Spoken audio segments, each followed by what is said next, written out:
so hopefully you've had a chance from Alex's discussion earlier and directions to have downloaded either the app or gone to your browser and as you say, the QR codes on top left-hand corner. So if we can now start practicing, so practice poll. So where are you from? And if you can start answering those questions, we'll see what comes up.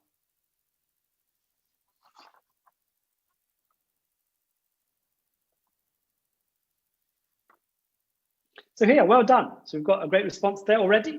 And as you see, we can see live what's going on in the question and answer. So we can see we've got a breakdown here.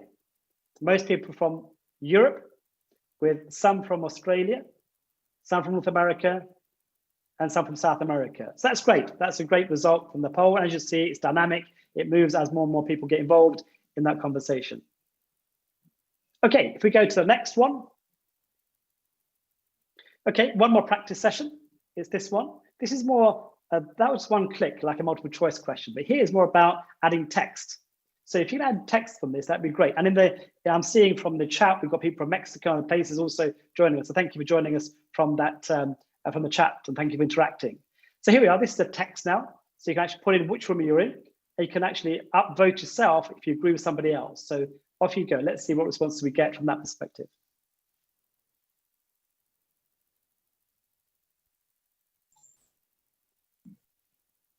If you agree with people, you can upvote and click up or down to increase those numbers.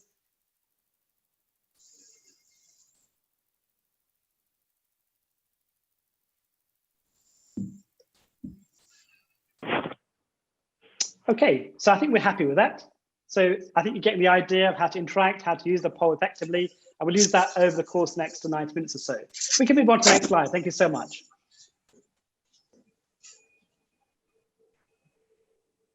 Okay, so the first section is really talking about how the effect of COVID-19 on clinical practice. And we're going to go to a couple of pre-questionnaire surveys, questions that we gave to our audience beforehand. So if we can go to the next slide.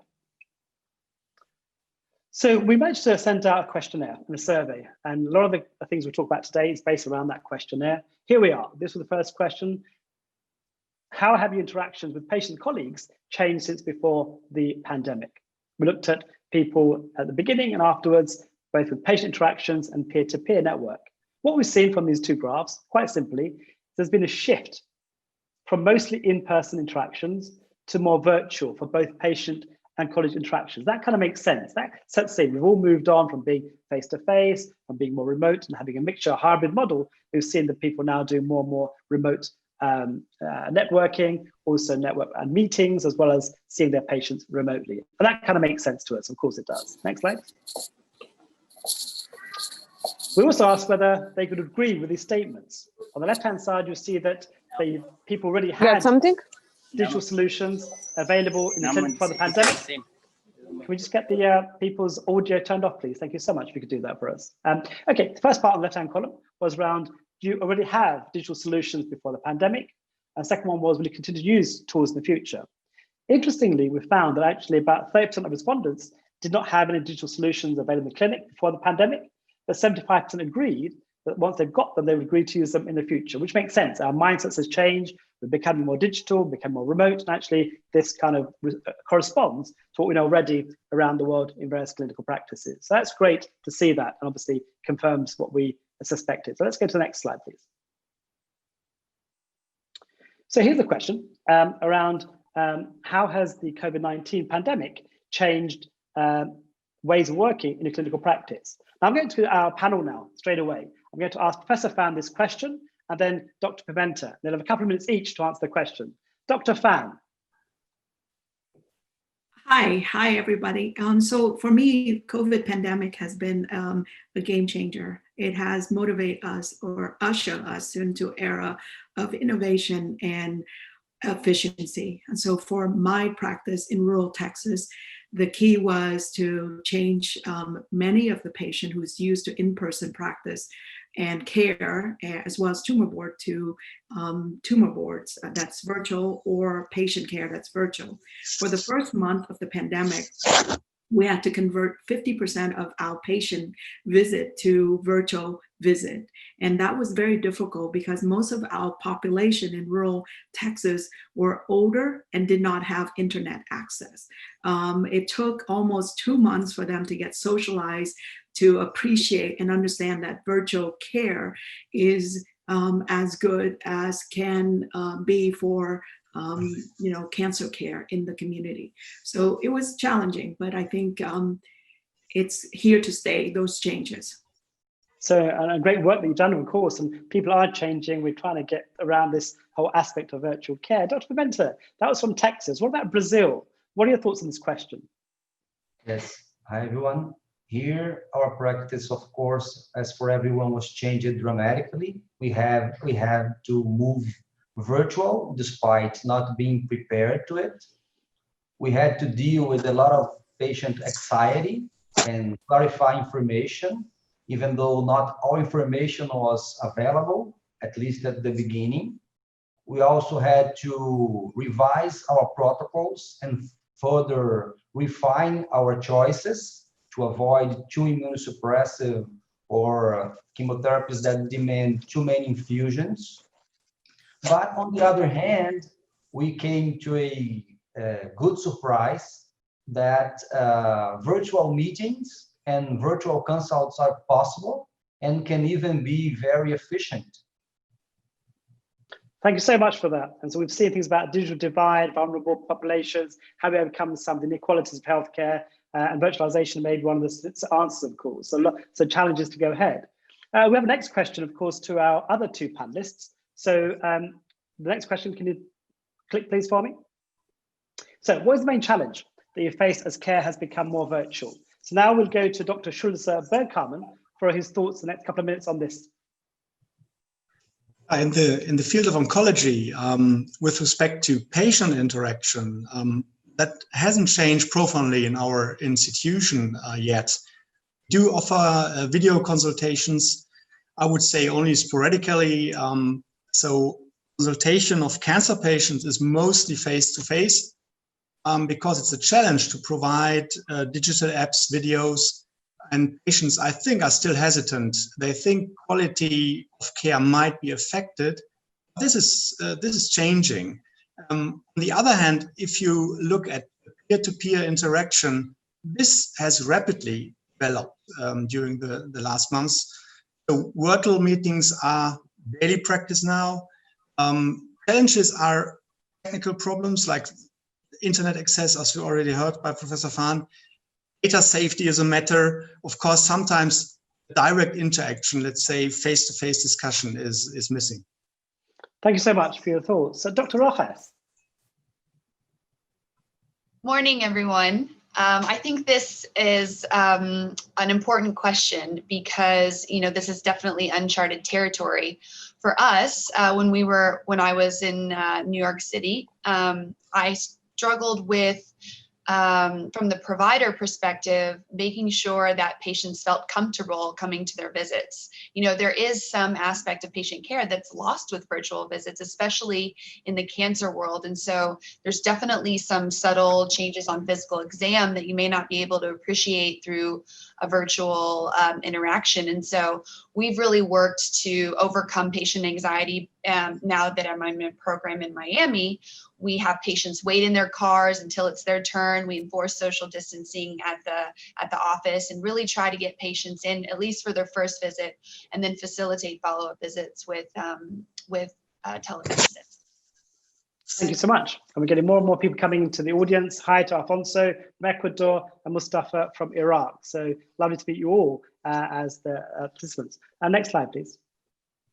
So here another time to be interactive. So it's your turn, audience, to answer this question. Do you have a top tip that you wish that you had known at the start of the pandemic, as we all had to adapt to different ways of working? Of course, hindsight's an amazing thing. And whilst you're thinking about that, I'm going to ask our esteemed panel guests for just a really quick fire answer. So I'll come to Dr. Rojas first. Top tip, you got 30 seconds. Yes, my top tip would be to pay attention to time management. Whereas if patients are going to be waiting for their virtual visits, try to run on time. Ask your office staff to help you with that. If you're running late, make sure that they can log on and let your patients know you're running late. And then also with all of the virtual meetings that we have now, giving yourself a buffer before and after those meetings can really help your day run a lot more smoothly. So those are my top tips. Brilliant. That's a great tip for life in general, I guess. And making sure your computer works probably is the other kind of tip I'd say. Dr. Schulze-Bergkamen, what are your thoughts? So, Professor.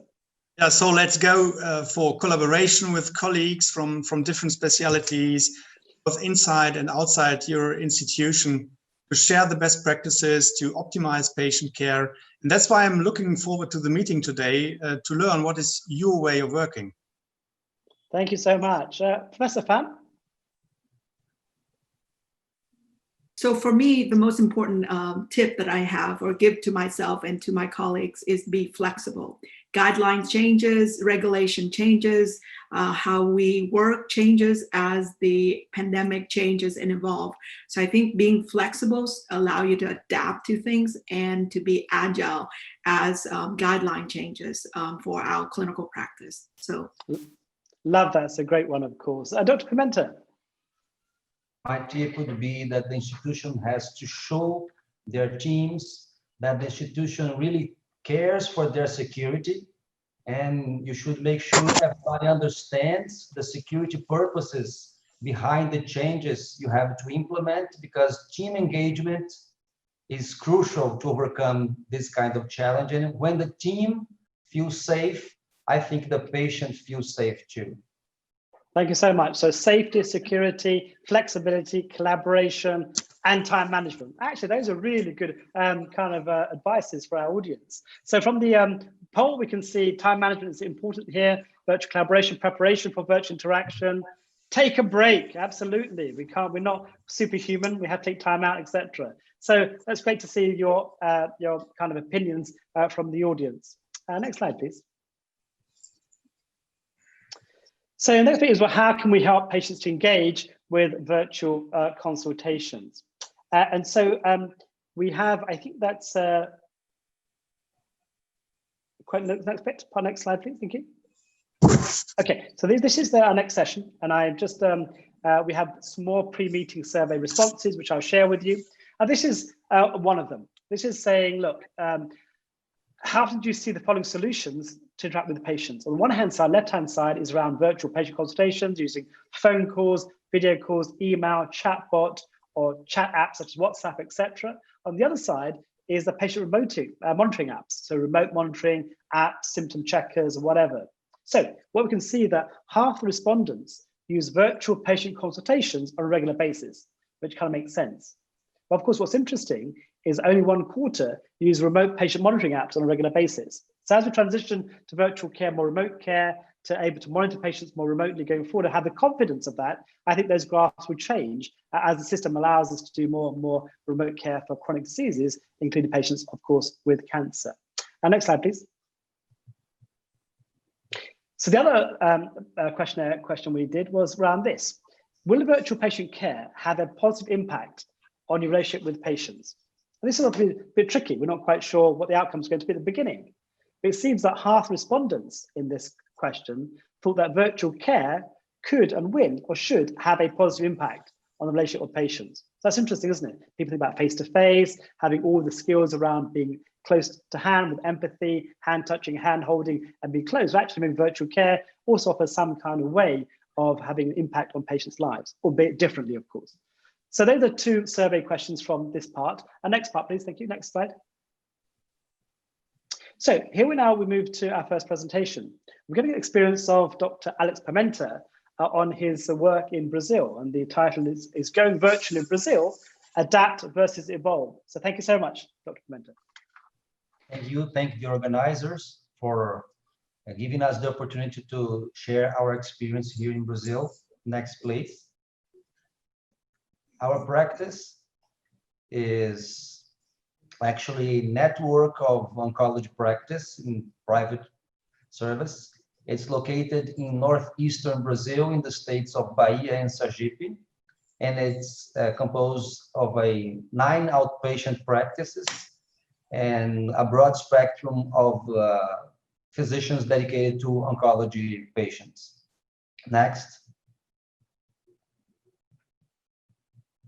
When the WHO declared the coronavirus outbreak a pandemic, our institution created a crisis committee that was responsible for centralizing all decisions and making statements to organize our response to the pandemic. And on March 16th, we issued our first statement on rational use of PPEs, management of symptomatic employees and patients, and so on. And to face the challenge of the social distancing, the Brazilian Ministry of Health on March 20th published a permission for telehealth actions in Brazil. It's important to say that until then, no teleconsults were not allowed to be done in our country. So we had to create a full program from scratch to make it possible to make virtual consultation for our oncology patients and decide for whom to offer, how to organize agendas, how to register in the EMR, how to bill, and how to make the call. Next. We are able to start our program on April 8th. It's a very fast way from nothing to the first consult. And one of the greatest decisions we had to take was how to make the call, how to engage with patients. We could use regular chat apps like WhatsApp and so on, using the doctor's smartphone. That would be easier, cheaper, faster, but we were concerned about data security. And the other option was to buy one of the many solutions that popped up at that time with a dedicated teleconsult tool. It will be longer to install and to train everybody, but we thought it would be safer. But what made us decide is we knew that Brazilian doctors, at least in private practice in oncology, are used to sharing their personal contacts, interact with their patients. It's usually in our country. We had access to a survey that showed that 99% of new smartphones in Brazil have WhatsApp installed, and 93% of the users use it as its main communication device.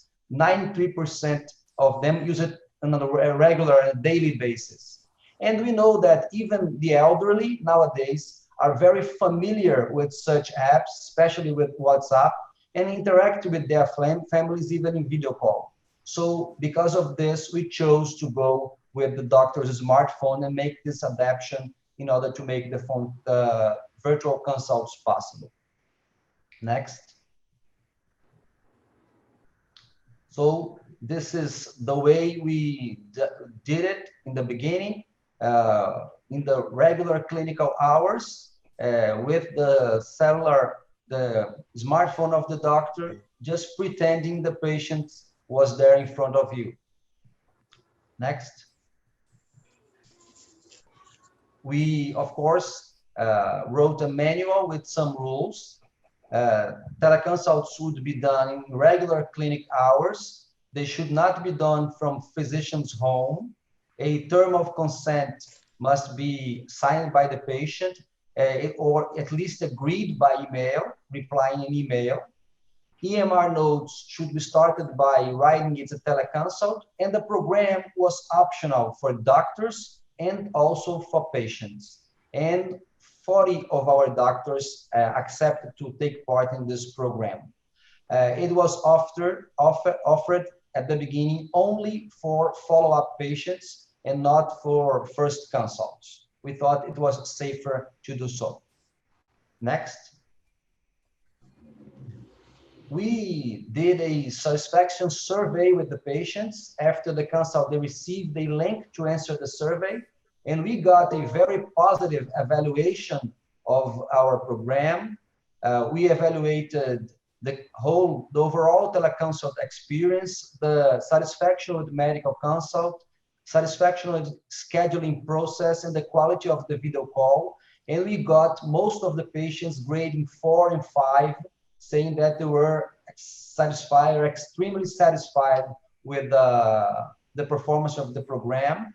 And 100% of our 315 patients who answered the survey stated that the teleconsult met their need.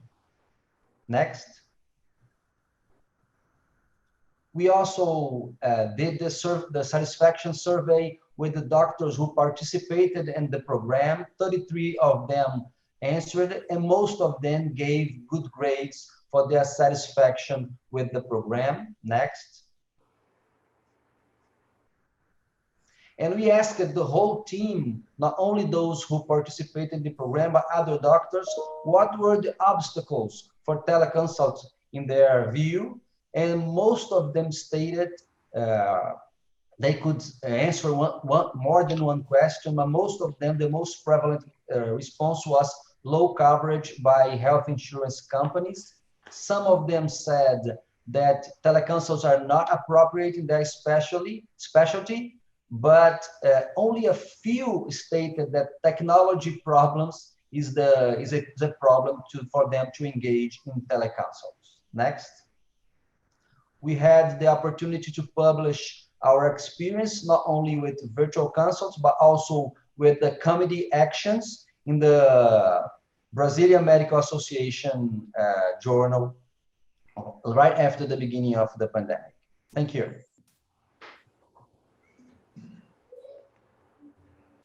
Thank you so much, Dr. Pimenta, and thank you so much for keeping to time, more importantly, giving the pressurized situation we're in. Thank you so much for that wonderful presentation.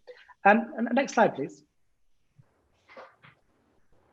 So we have a poll again. So if you can get onto your either browser or indeed your app and answer the question, how have you adapted your patient consultations during the pandemic? Whilst waiting for the audience to come through, I'd love to come to Dr. Rojas to see what she has to say about this question.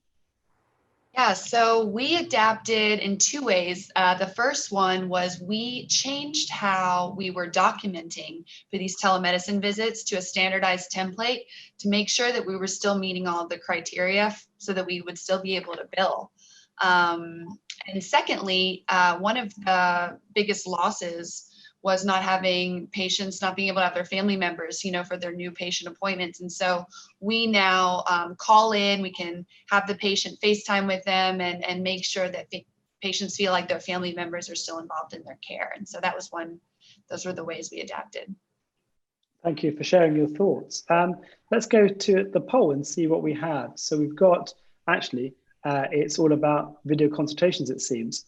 And of course, that makes sense, as we all have had to embrace kind of telemedicine or any kind of video platform for these consultations. So that kind of makes sense from our perspective. Next slide, please. Okay, so this is a question I'll propose to Professor Phan. What barriers to implementing virtual care have you personally experienced? Please share your thoughts. So for me and for my system, the barriers to implementing the virtual care has been challenging in the sense that majority of our patient population are self-pay, which means they're not insured. So without being insured, paying a copay that is the same as a visit, a personal visit for a virtual meeting becomes very difficult for these patients because they don't believe that virtual care is the same as in-person care. So virtual care or any digital healthcare has a component of distrust as far as level of care. And then the other thing is the inequality in internet access within our population. Some area has internet, some area do not, and that's part of the health disparity within our region. Some other barriers to implementing virtual care is once it's implemented, people who are older has a hard time with hearing on the telecom or virtual cares. in the sense that they can't not hear a certain pitch. So you kind of have to be yelling when you're talking on the virtual virtual care for these patients. But all of that, I think, are still can be overcome. And we did overcome them with slow socializing them, teaching each and every one of them on how to use them. And at the end of the day, I think we have a similar outcome that Dr. Pimenta said, is that they are very content or very satisfied with virtual care, because number one, realizing that this is not going to change in this phase of pandemic that's dragging on. And two, is that they're much more comfortable and they realize the care is not much different than in-person care for certain things in cancer care. Yeah, thank you for that. Hopefully you'll be able to interact with us on the poll and the platform. If you have issues, let us know.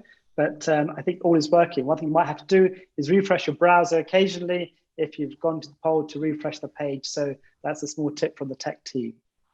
We come to Dr. Pimenta, the next question. This is really important, I think. It's how can we support increased digital literacy, which is fundamental to these changes, and protect the vulnerable, as we mentioned a little earlier during this discussion. Dr. Pimenta. I think we should get teams together to train patients how to use technology and apps, just like we do when they get a external catheter or an ostomy. And another important step is to make tools that have an easy and intuitive interface. Tech companies have made an excellent job in making gadgets and applications that are very easy to use. Yeah. And health techs should prioritize the experience of the user. So that will facilitate their adoption. Thank you, it's really helpful. And obviously we hope that we can avoid the digital divide that might ensue from all these interactions. Professor Phan, would you like to add anything to that? I think the other things that is important is as we need to have partnership with healthcare agency or governmental agency as well as industry to make sure that the area of health disparity or has the highest health disparity population should have free access or some access to internet. For example, the elderly patients that are in minorities group or in certain area that doesn't have a lot of funding, they should have access to internet as well that is free or internet device for virtual care as we move forward. Thank you. Can the next slide, please? Thank you. So next question is all around, of course, that issue that we all try to avoid. It's data privacy and security, which Dr. Pimenta mentioned earlier. This question I'm going to propose to Dr. Schulze-Bergkamen first around his approach to this. What are your thoughts, Professor Schulze-Bergkamen? Yeah, definitely there is an increasing need to exchange and share patients' health-related information. And in fact, there are strict data protection standards all over the world, including Europe, including Germany. And it's even getting more difficult in a virtual world where we have networks discussing patient records, such as the interregional tumor boards. First of all, a written consent is necessary. It's the first step when a patient is entering the hospital, who is allowed to get aware of data outside the clinic or outside the practice.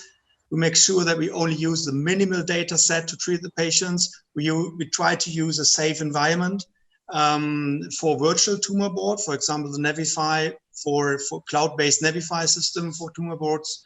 Lots of further steps. Security clearance is necessary. We have security experts who give advice. So finally, our patients need to trust in professional secrecy. Thank you. Dr. Rojas, 30 seconds. What are your thoughts to cover an enormous topic? I want to just encourage everyone to make sure they're doing their virtual visits and tumor board presentations on a secure Wi-Fi network, so making sure it's password protected, making sure you don't use your personal Gmail for patient information, institutional email that's encrypted. In the United States, the HIPAA laws have relaxed a little bit to adjust for this healthcare crisis, but the importance, they do state that everything we need to do needs to be done in good faith, like making a reasonable attempt to protect patient privacy. And so I think by making sure you're on a secure network and not being careless with patient information is really important. Thank you so much for that, Dr. Rojas. If we move to the next slide now, we're now going to our next section within this webinar. This is around the MDT, the multi-disciplinary team and tumor board meetings, which our panel have immense expertise, knowledge, and experience for. So we're going to show you a couple of slides from the pre-questionnaire survey. Here's the first one. This is asking the question, how often do you use the following solutions to interact with colleagues? Looking at virtual team meetings, i.e. Skype, Zoom, WebEx, and others, and then also for digital tumor board solutions. And actually, it seems half respondents have virtual team meetings at least weekly, or use digital tumor board solutions at least monthly. So we're getting to a stage where it's becoming more commonplace, it's becoming the kind of de facto way of managing these kind of problems going forward. Next slide, please. The other question from the survey in this area is around agreeing with the statements. And this is about virtualization of care will have a positive impact on interactions with my peers, not with patients, with my peer group. And here, half respondents agree that virtualization of care will have a positive impact on interactions with colleagues. I hope that's also true for our panel and the audience are widespread around the world, in the sense that we are seeing this kind of collaboration more virtually and more remotely. Next, please. So now we have three presentations back to back. So the first one is Dr. Cristina Rojas. Thank you so much. Yes, thank you so much for including me in this amazing symposium. I'm so excited to see how many participants are on here from all over the world, everywhere. It's so exciting to be able to share our experiences. So as my name's Cristina Rojas, I'm a breast cancer surgeon. I'm also a GYN surgeon. And I most recently, during the pandemic, was at an institution in New York City, and then in the most recent months have since moved to University of Miami. So I'm going to talk about how we transitioned to a virtual platform when my borough of New York City, Brooklyn, was being hit quite hard. We had planned to cross over to a virtual platform from our legacy solution before the onset of the pandemic. We had planned to do it kind of in a stepwise fashion, but of course, with COVID-19, we had to move a little bit more quickly. I'm also going to talk about how COVID has impacted cancer care from a surgical perspective. So in March 2020, as you all know, we saw what was happening in Italy. I was in New York City working at a very busy hospital in Brooklyn. And we saw what was happening in Italy and thought, I remember specifically thinking, there's no way that could happen here. This is obviously terrible, but I can't imagine this coming stateside. Obviously, as everyone knows now, that COVID knows no boundaries and does not discriminate. And so we were hit very hard in New York City. And here's a picture from online talking about how our hospital system was pretty quickly overwhelmed. At my hospital, we originally had 3 ICUs, but we quickly expanded to have 6 and then 8 ICUs. So my preoperative holding area for where I perform ambulatory surgeries quickly became a freestanding ICU, and I was drafted into the COVID unit to take care of COVID patients. This was before we had monoclonal antibodies. We were still thinking everyone needed hydroxychloroquine. We weren't using steroids. There were no guidelines on how to treat these patients. We wore the same PPE all day long. And there we go. This is a picture of Central Park where we had a standalone, some additional patient holding areas. These are some refrigerated trucks outside my own hospital in Brooklyn. This is a picture of our team. We had residents, fellows, and an intensivist rounding with us. And like I said, we wore the same PPE all day long. So after this happened, our institution released guidelines saying you couldn't, you couldn't meet more than 10 people in a room at a time. So how do you accommodate the multidisciplinary tumor board in that scenario? Patients are still going to be presenting with cancer. And so how do we manage that? So we actually had to stop tumor boards for 2 weeks, 2 or 3 weeks while we sorted this out. And I apologize for the delay with the slides. Here we go. So what happens when the multidisciplinary tumor board stops? And so if you have a 55-year-old who presents with clinical T2N1 breast cancer, ER negative, HER2 positive, she has a 2.5 centimeter tumor that's palpable on her exam.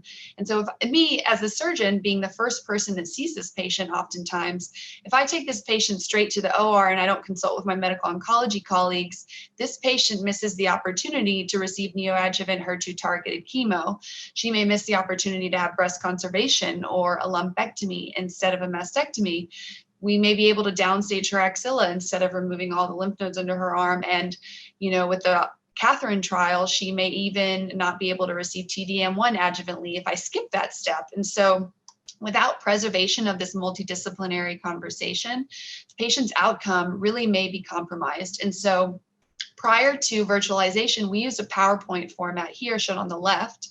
And where we were all sitting in a room together, but then we switched to the Navify platform and shared the screen with Zoom. We're able to upload the patient's information ahead of time. This is a HIPAA compliant platform, and we were able to quickly adapt and maintain our multidisciplinary meetings.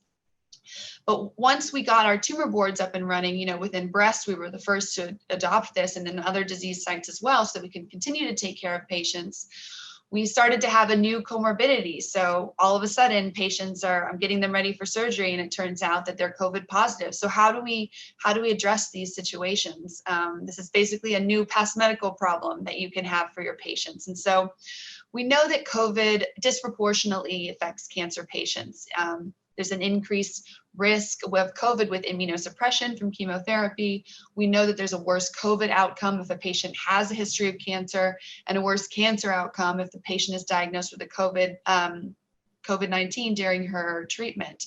And even scarier is a paper that recently came out showing that if a patient comes into the hospital for surgery and contracts COVID-19 while in the hospital for her cancer surgery, she has an increased risk of dying within the next 30 days, which is terrifying, especially for a patient with early stage disease. COVID disrupted how we meet as a group. And so it's created a further strain on our already taxed meeting structure. And so it's really important that we're able to preserve efficiency. And so through patient-centered, personalized, guideline-adherent care through this pandemic. So what I mean by that is now, instead of just talking about normal treatment decisions, we have to think about timing and maybe adjusting a patient's treatment based on their risk of immunosuppression or their close contacts.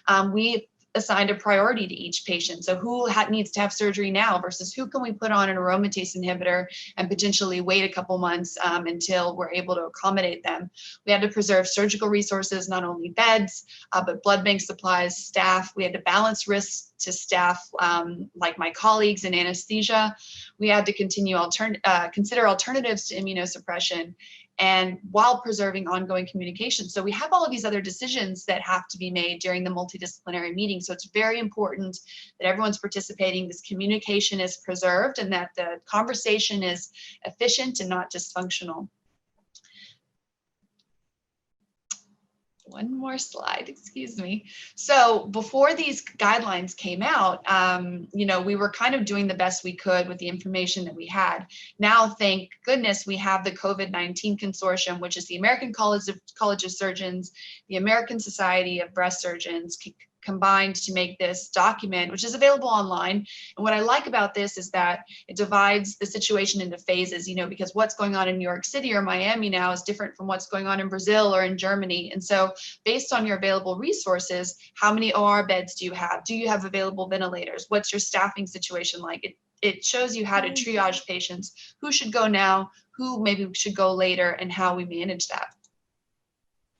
So finally, you know, preserving the multidisciplinary discussion is so key. We actually did not have our multidisciplinary tumor board for 2 or 3 weeks, and it was really challenging trying to coordinate care with my medical oncology colleagues as patients trickled in with their new diagnoses. Was very challenging without our weekly meeting. And so it's important that we continue to collaborate to improve patient outcomes and preserve consistency through this crisis. You know, with the advent of the upcoming vaccine, we need to be able to account for the possibility that maybe not everyone is going to be immune immediately, and we still may be in this movie for months to come. Furthermore, we may not fully know the impact of the COVID-19 crisis for years to come as well. And so not just from a treatment perspective, but from a screening perspective. I'm sure some of my colleagues can also elaborate that, you know, we haven't had a lot of our patients getting mammograms, colonoscopies, et cetera. So I think it's so important to highlight, to have events like this, the symposium where we share experiences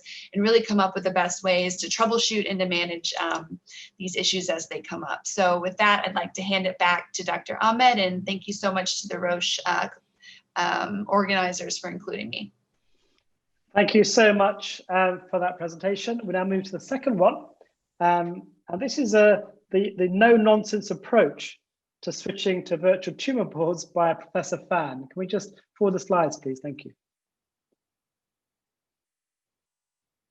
And one more. Thank you. Professor Phan. Yes, thank you. Welcome, everyone. Thank you for joining me on this symposium. Next slide.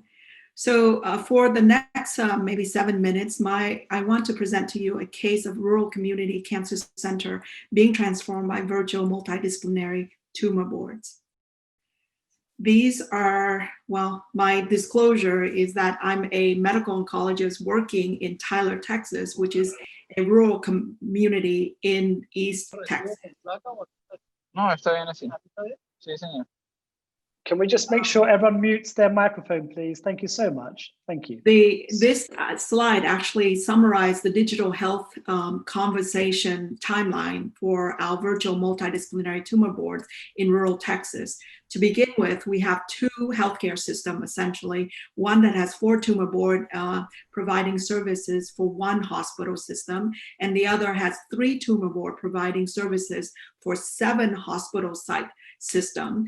So in April 2019, we decided to consolidate all of the cancer service line into one if we're moving toward a community cancer center.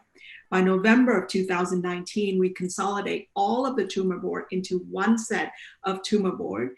And in March of 2020, we already decided we need to have a virtual tumor board, but the migration of which we didn't think was going to come that soon.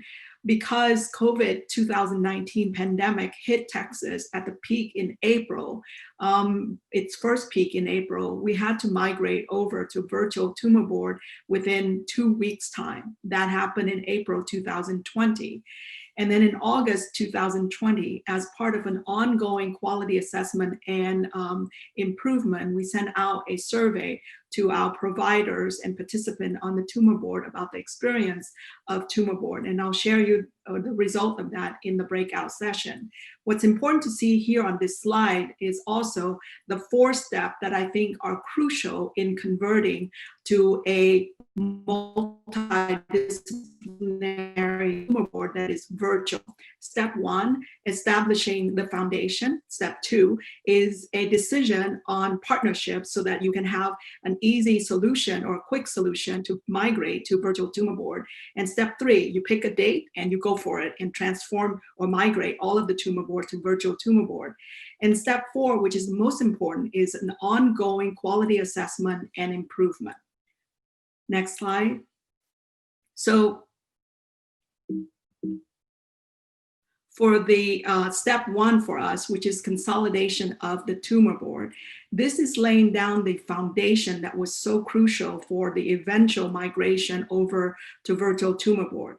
This defined the goals and tasks of tumor boards. It designates a facilitator for each of the tumor board with basic responsibility. It homogenized the intake of case submission. It introduced the tumor board discussion protocol, and it through this consolidation, select the most appropriate cloud-based tumor board platform. So the benefit of going with a cloud-based tumor board platform is summarized here, but for us, the most important, especially for me, is a partnership. We select our partnership with Roche using their Navify tumor board solution. A cloud-based tumor board platform is very important in having a digital format for increased efficiency and future expansion of multiple tumor board. It also fulfilled the need for virtual tumor board as we move forward, because it enabled a virtual participation of experts in rural cancer service line that do not have access to expertise. And it enabled virtual participation of a healthcare provider in remote sites, as well as it ensured the continuity of patient-centric multidisciplinary care. And it provide a very quick and immediate solution for continuity of care during our COVID pandemic, as it turned out for us. And this cloud-based tumor board also provide a cloud-based oncology informatics solution that secure a clinical platform for communication and connecting different sites. It streamlined patient presentation, and it generate a secure database for patient registry, tumor registry. It is a agnostic enhancing tool as I see them, the cloud-based tumor board platform, because it is compatible with many communication platforms. So step 2 for us was having the right partnership. And the reason we have that right partnership and selecting the right tumor board platform is that it was very important and allow us to have an ease to migrate to virtual tumor board through the partnership with industry, with, in this case for us, Roche, as well as our tumor board registry, the administration of all of the hospital system that is in our system. We were able to finalize a workflow that is unique to our local tumor board process that allow us to duplicate and expand or scale up. So step 4 for us, we didn't hesitate. We pick a date and we go live. All 4 of our tumor board went virtual on April 1st, 2020.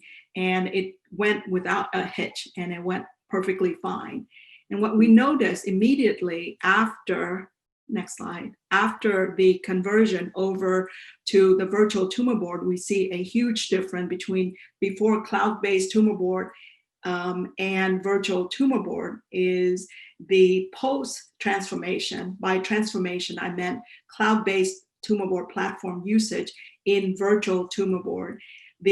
The transformation post-transformation, we saw a harmonization of patient care preparation, time-efficient and concisely facilitated presentation. We have a secure repository for pathology images and some radiology images already. And we have 100% application of guideline and identification of candidate for research protocol, as well as an increase already immediately with the transformation of physician attendant and increase of external physician expert physician participation.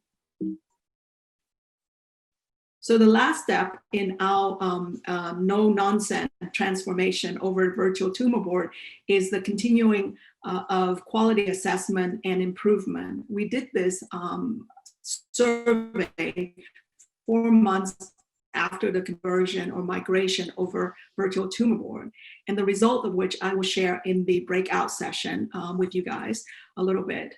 In the end, I just want to say that all of the steps that we have was very crucial with laying the foundation, picking the right partners, selecting a date and go live, and then of course the continuing assessment and improvement of the quality of the virtual tumor board.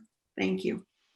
Thank you so much for a great presentation. And we're going to go to our 3rd presentation, which is Professor Schulze-Bergkamen.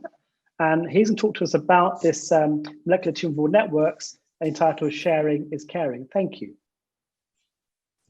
I would like to present another network project for molecular tumor board, and I think this nicely adds to Professor Phan's activities. We established an interregional molecular tumor board network this year, and actually it started before the pandemic, so and it was not accelerated through that. we had a need for an MTB before the pandemic. Next slide, please. Next slide, thank you. So there is a growing amount of data in oncology. You all know how is the decision process in oncology. You have all the patient characteristics, the comorbidities, and the organ functions. You have more complex imaging data. You have a plethora of pathology and lab results, and you have various treatment options. There is a dynamic system of corresponding level of evidence where you need to be up to date. It's changing every day, I would say. Next slide, please. And in the middle, you have the molecular data. There is a huge knowledge on molecular events in cancer. And the molecular data we generate in the daily practice in oncology is growing every day. And so the colleagues in oncology do molecular testing more frequently and to a larger extent. And the treatment options, on the other hand, the treatment options to target cancer signaling is growing rapidly. So next slide, please. So that is a standard of care mentioned by the speakers before, the multidisciplinary tumor boards, where you have all the disciplines, radiology, radio-oncology, surgery, medical oncology, pathology, and other disciplines. They discuss the patient cases, they discuss the data, and in our locations there are several MDTs a week, divided by the different cancer entities. And in the COVID-19 era, all the boards are digital, so even the colleagues working together in the same site meet digitally. Next slide, please. But since the impact of the molecular data is growing, we realized before COVID-19 that we also need a molecular tumor board project. And because it's difficult to realize the discussion on molecular events in cancer during a, let's say, normal MTD session. So I think we need some extra time to do that. Next slide, please. So let's take a quick look at our site. So next slide again, sorry. Yeah, thank you. Next one, please. So our hospital is a rather small hospital, a general hospital with 420 beds, 1,000 employees, 70,000 cases a year. It's a teaching hospital of a university. We have established the Lower Rhine Center of Tumor Diseases together with other external partners and other hospitals. We have 5 tumor boards a week. So our vision is, of course, to improve patient care and to offer innovative therapies in oncology. And we know that this is only possible inclusion of associate partners, so to induce synergistic effects, and then it's possible to offer location independent and high-level treatment. So next slide, please. But this is difficult to realize because you need, it's a challenging goal because you need more expertise in molecular tumor board, adding to the expertise you usually have. Human genetics, molecular biology, molecular pathology, ethics, bioinformatics, and translational oncologists. And that's what we don't have in a general hospital. So what we did, next slide, please, is we built up a core team with 7 different locations. So this is including hospitals, outpatient practices, all independent from each other, including cross-regional colleagues. And most of these colleagues are medical oncologists. Next slide, please. We also include key opinion leaders, experts from university clinics. So these are specialists in their field, for example, experts for a specific cancer entity, or experts for human genetics or molecular pathology. So the core team meets every 2 weeks, discussing patient cases from the locations of the 7 locations. And the key opinion leaders are included either before or during or after the sessions to provide their input. Next slide, please. That was a project from this year in a partnership with Roche. We started in February this year. First step was a value stream analysis, structures interviews. So with the different players in our location, what is the role of molecular data? What is the way of molecular testing? What is the selection of patients looks like? What are the expectations for our MTB? And the result was the implementation of a process and the frame conditions. And we finalized a concise manual, including different topics around our MTB.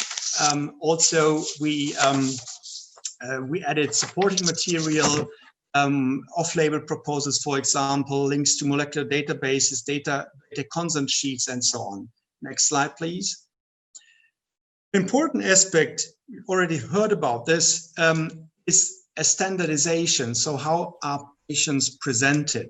So the different locations, of course, have different ITs, different clinical data systems.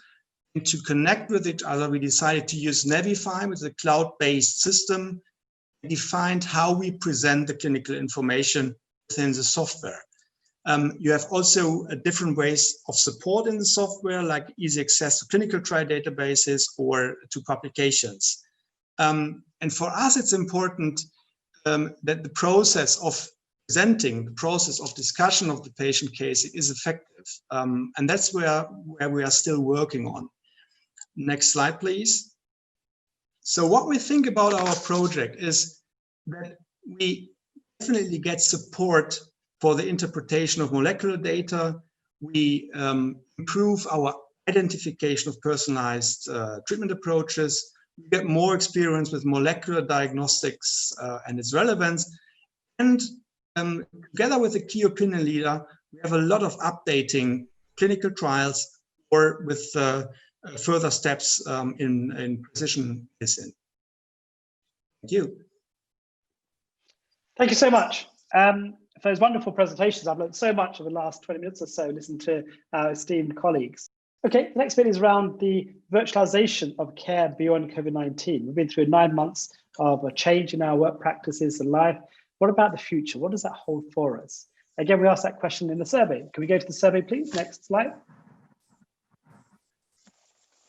So here we are. This is a question we posed to, two questions we posed to our audience, and it's around digital tools. First one, are they unnecessary? Oh, can we just have the everyone turn their mics off, please? That'd be really helpful. Digital tools are necessary, but it has been difficult to integrate these in my professional environment.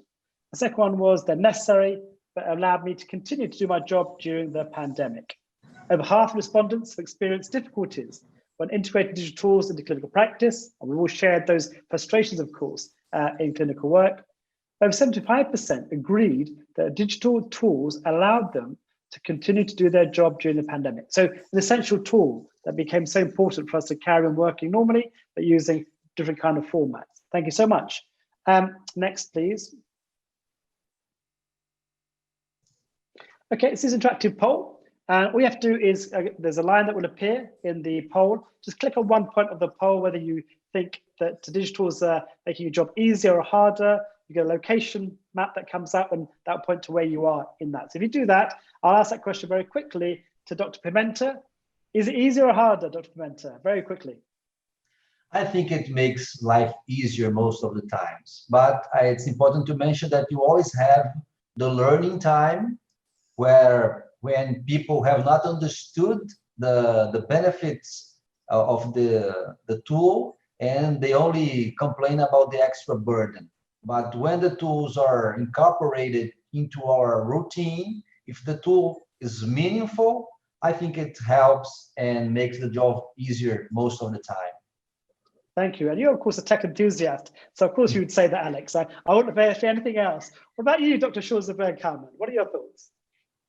Yeah, I also think it's making much more easier, because main aspect I experience in my daily practice is that the access to patient data with digital tools is getting more and more easy, and all the virtual meetings make a lot of things more practical, and But however, we are far away from smart hospital, far away from using all digital tools. And that's why I'm looking forward to your talk in a few minutes. Thank you so much. And so we can see that all the pointers on the left-hand side, we all think it's becoming easier, making our jobs easier, which is great to hear. It'd be really difficult if it's making it harder. People wouldn't be encouraged to work with these tools. So I'm really glad we're seeing that as a trend across our audience. Next slide, please. Okay, another interactive poll for you. This is about putting text into the box. Which changes that you have implemented for COVID-19 do you think will continue to be the new normal? Professor Phan. So I think for in our practice that will continue is that we'll probably have some form of virtual tumor boards, either hybrid or continue to be the complete full virtual tumor board. And we're probably going to continue with virtual care for a certain type of patient where they're just doing toxicity checks or some easy visit of lab checks or something like that. So the virtualization of care will continue as we move forward as far as those things that are easy to implement and easy cost effectiveness wise. Thank you. So here are the responses we've seen. And what we're seeing, of course, here is that what changes have taken place. And it seems like virtual meetings, virtual consults, video consultations, etc. So I think it's to be expected. That's kind of where we are. We've implemented, and the new normal, of course, is the new normal with these kind of tools, as we've mentioned during this session. We can now go to the next slide, please. Okay, this is the question for Dr. Rojas. And what we're asking her is, what does the future look like for patient care? And how do we ensure our healthcare professionals have the necessary skills to support patients through changes in healthcare provision? Yeah, I think the future for patient care is kind of a hybrid model. I really do think we're going to continue some aspect of virtual care. It improves efficiency and helps minimize disparities in some situations. For instance, I have patients who can't have transportation issues, and some visits that don't need to be in person, they don't have to be.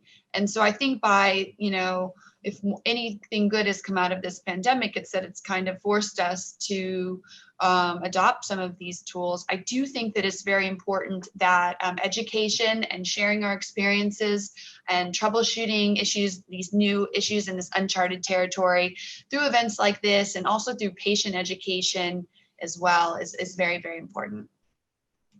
Thank you so much for that. Okay, we can go on to the next slide. I think I'm just saying a few words on what I think the future of patient care is. You can follow my work on various platforms. I tend to do a lot of speaking internationally on the future of digital transformation in patient care. So feel free to use my other platforms to see what I'm discussing. Next slide, please. Okay, so we talk about the future, and this is me in virtual reality 5 years ago, thinking about virtual care, virtual reality. I think about how we're going to reshape the way we manage our patients through avatars, through teleportation, through holograms and remote care. So lots of stuff to discuss. Next slide, please. I've clicked the video on that. So when I was giving my talks around the world, I was at the World Economic Forum, and they were discussing 5 years ago the concept of the fourth industrial revolution. And as we discussed that revolution, we talked about technologies that are going to impact all of us in time. Exponential technologies coming together at the same point of human existence. This is the most exciting time to be alive. We have so many riches of technology. Next slide, please. They should play that video, please. And then go back. There should be the video there, if you can play that video. If you can play that video, it'll be helpful. If not, don't worry. So basically, all these are converging. What we're seeing is natural convergence of these technologies, whether it's AI, whether it's augmented reality, whether it's 5G networking, cloud computing, brain interfaces. It's all coming together. So this is the concept that was described by the World Economic Forum chairman as the fourth industrial revolution. They then discussed this concept of the globalization 4.0 5 years later. How do these technologies like this to impact healthcare globally, to make it more equitable and more, I guess, accessible and ultimately more affordable? These are the kind of challenge for all of us going forward. And we've seen the experience over the last 9 months, of course. Next slide, please. The other thing with 9 months is thinking about what happens when we compress time. This is a picture from Final Fantasy IV, a game. So this was years ago. What happens when time's compressed? Actually, we have the answer. What we've seen in the last 9 months is an escalation, a springboard. The door is open now widely to propel ourselves to that future. Innovation is more rapid. There's less rules and regulations. Regulators are much better. There's more collaboration with industry partners. We're seeing now this collaborative effort to improve outcomes. Next slide, please. So I often get asked, what do I think about this system of the future? Health and care system, different. The care system hasn't been appropriately funded in many countries, including the UK. We need to invest more heavily in prevention, well-being. Of course, the healthcare in the future will be digital. We'll be more connected as we are today through this virtual platform. It's going to be data-driven, of course. Data will be the new oil of tomorrow. We're going to be seeing much more sophisticated methods with precision medicine and, of course, personalized medicine coming in based on human data, based on outcomes, etc. It has to be integrated. We have to see this approach from secondary care to primary care and, of course, care in the community. That seamless approach of data-driven through will allow us to make sensible decisions around population dynamics using data to allow a better outcome for our patients. We've seen how we're going to be multidisciplinary, the whole team working differently. The World Health Organization reported that we'll be about 14 million health workers short by 2030. The GDP is going up year on year. So how do we overcome some of the burden of inefficiencies in healthcare, less people working in healthcare in the future, and rising costs? This requires smart solutions. We can't carry on as we are. We have to bring different ideas to market and think about how we bring those ideas to lessen costs, but allow better access. And this pandemic has shown us we can do things differently. Next slide, please. We've seen, of course, the rise in telemedicine. We've seen in April, some of the centers reporting up to 5,000 to 8,000% utilization of telemedicine. It's becoming more virtual, as we've spoken about over the course of the last few weeks. It's 24-hour access, which is a plethora of telemedicine companies are offering that kind of service. Let's take that to the natural extreme. I spent a lot of time in China. In fact, the last 3 years, I've been to 30 countries, working with different government institutions, reimagining their healthcare systems. China is amazing. This was Ping An. This was an insurance provider in China a year ago, before the pandemic. They had 300 million active users on their platform for virtual medicine, telemedicine, a year ago. They were performing 160,000 consultations per day, if you can imagine. So they're scaling up telemedicine to allow it to be used by everybody. Next slide. We're now moving on to a different interface. In the future, the first point of contact will not be a human being. It will be a chatbot. It will be an AI system. It will be a hologram. It will be an avatar. If the first contact will be able to manage you in a different way, getting rid of some of the noise and having this total triage but in a digital format. Whether it's Ada, there's Baban, or Sensely with an avatar, you'll be able to now see and ask questions and then triage people. So only the right people need to be allocated the right resources in the future. Next slide, please. We've seen our own NHSX over the last few months, bringing all the X-rays, images, CTs for open access. So everyone can watch those images, use them for AI platforms. There's a huge investment in AI in our own healthcare system. And what we've seen here, you can predict the outcome of COVID patients using AI algorithm on the CT and chest scan. So again, very quickly, we're showing that we can mobilize and use these technologies going forward. Last slide. But of course, about remote care. Our patients are now more remote. Patients with chronic diseases allow actually 80% of the resources for healthcare systems are used to manage patients with chronic diseases, diabetes, COPD, asthma. Actually, how do we manage them better? Diabetics now being managed in the community. We've seen the Libra devices giving continuous glucose monitoring, for example. We've seen the artificial pancreas getting FDA approval. We'll soon see patients with data from all their organs being managed at home better, whether it's an Apple iWatch with your ECG and your O2 sensor, or indeed other mechanisms of skin, ingestibles, wearables, etc. in the future. We've seen where the COPD patients being managed remotely. My colleagues in the UK are now managing rehabilitation using VR therapy and remote access to kind of breathing techniques. So everything's moving virtually with these different technologies going forward. That was just a snippet of the future. Again, if you want to see more of this stuff about what my predictions are, please log on to my various platforms on social media. Next slide. Okay, so we're going to move on from that very quickly and ask our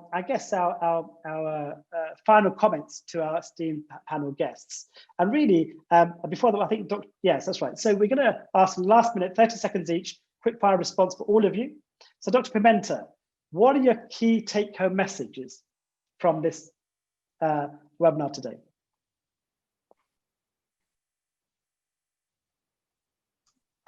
Some say that virtual care, virtual consults is for those physicians who don't actually like to be with patients, to see patients, listen to them, touch them. But in this new normal or new abnormal, if you wish, I think it's a very important, necessary tool to increase the service, the contact service with the patient and ensure that they get a safe care. We need to dedicate time to learn and to best incorporate this tool into our routine so we can feel the best of it. It's absolutely necessary. Thank you. Dr. Rojas? Yes, my take-home message is that I think that these events where we share experiences are very important. I think that virtualization has also allowed patients more access to us, and so with that, I think that that optimizes patient care in general. Excuse me. We should encourage ourselves, our colleagues, our patients to utilize resources like this, like educational opportunities, optimize communication, and preserve continued multidisciplinary care through this and hopefully not future, but in the event of any future healthcare crises. Thank you so much. Professor Phan. Yes, so I think the digital health and virtualization of healthcare is here to stay through the pandemic, which is a impetus for innovation.